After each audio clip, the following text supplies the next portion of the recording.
Hi everyone and welcome back to my channel. My name's Sophie and this channel is chronicling my journey of living my best life with multiple chronic health conditions. I apologize for the horrible sound quality of the fibromuscular dysplasia and functional medicine video I uploaded last week. I didn't even realize how bad the quality was until the fans were removed and I listened to it, which is why I am redoing it now that there are no fans in the house and the sound quality is back to normal. Hopefully I can make this more succinct than the last one as well. So the fibromuscular dysplasia doctor is a vascular specialist, and basically what we're doing is we are getting CTAs of my abdominal and my pelvis and going from there. She is also wondering if I have some sort of genetic connective tissue disease going on with all of my other symptoms, and said she's going to talk to a geneticist about me. And I will be providing her with a link so she can give the geneticist that they can have all of my genetic results from sequencing, but that is in the works. And I will have the abdominal pelvis CTA at the end of this month. So we'll see if I have any more fibromuscular dysplasia areas in those places.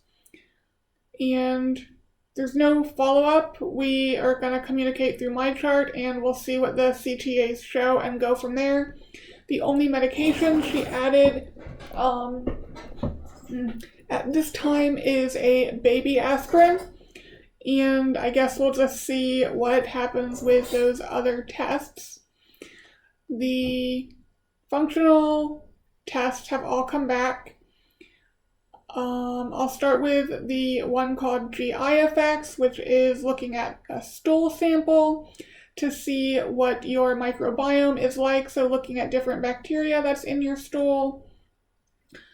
I did have some that were low, and one of the ones that is low is helpful to the immune system, and another one that was low, it helps with the degradation of complex carbohydrates and fiber, which may help explain why when I eat vegetables, whether cooked or raw or somewhere in between, I get diarrhea and I have undigested vegetables in my poo. So that might help explain some of that. She did look to see if there's a probiotic with those particular strains of bacteria in them, and she could not find one. So we're hoping that if we just increase my healthy gut bacteria in general, that things will sort of level out there, because that is a new issue, relatively new issue, with the vegetables causing diarrhea and being not digested. I did have some that were elevated, and one of them was a bacteria that ferments lactate, which kind of makes sense if I'm not using oxygen correctly, that I would be producing more lactate, so a bacteria that ferments lactate would be higher because it's doing more work, there's more lactate to ferment. Another one that was high is considered an opportunistic parasite, pathogen, not parasite, and it also can produce hydrogen sulfide, which was what was sort of hinted at with my SIBO results.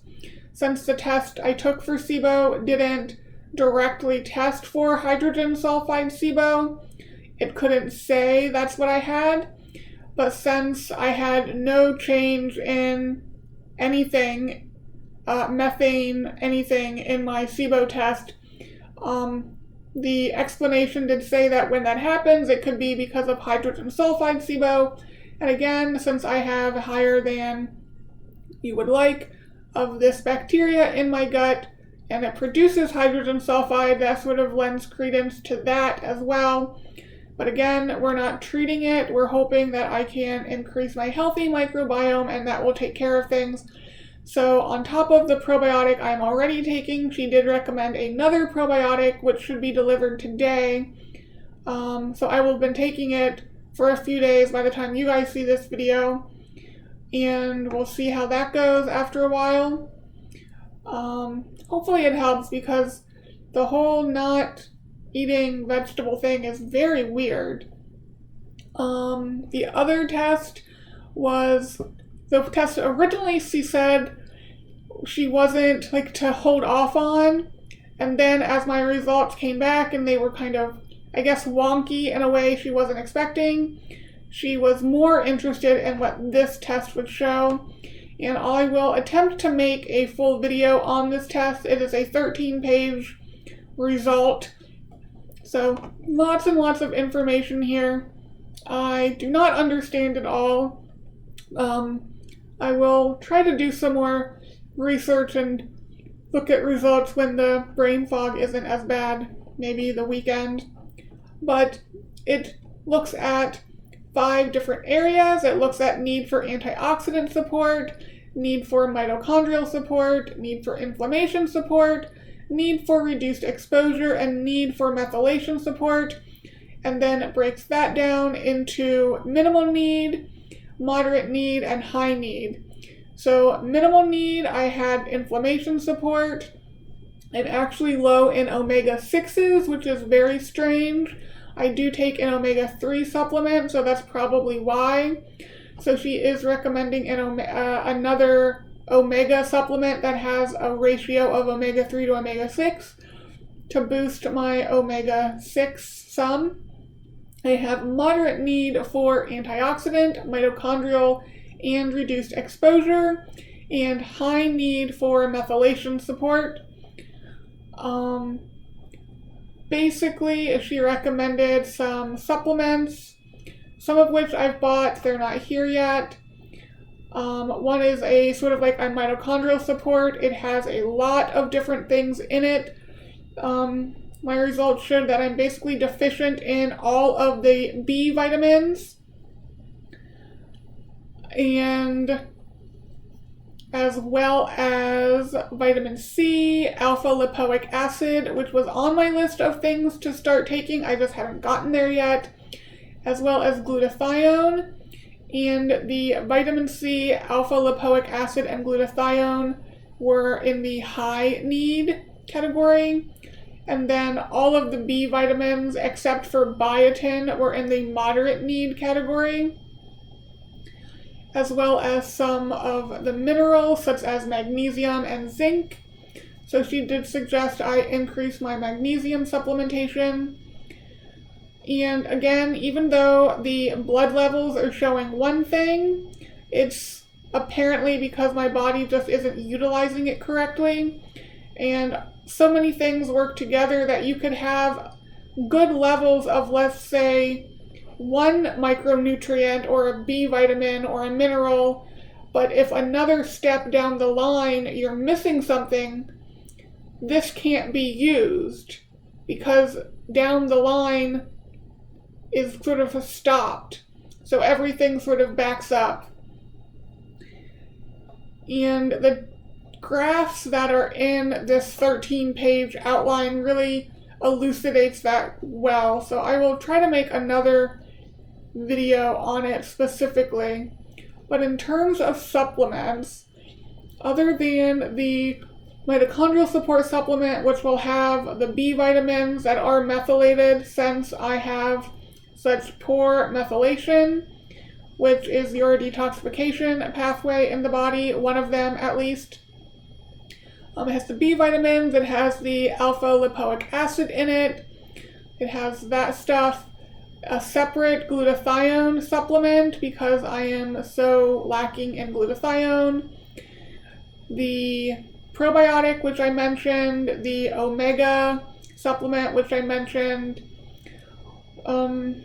She also suggested a taurine supplement, as well as a phosphatidylcholine supplement, and those are sort of farther down on the list of things to do.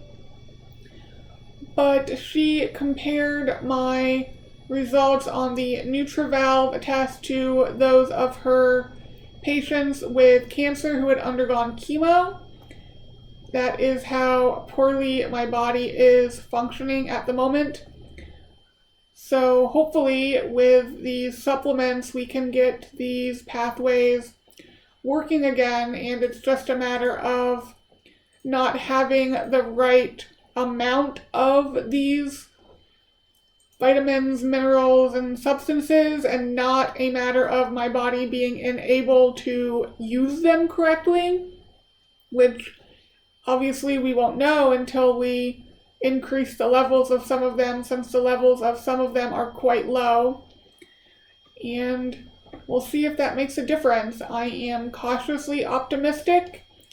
It's just nice to see that there's deficiencies and hope that the supplements can help with that and then in turn help with everything else.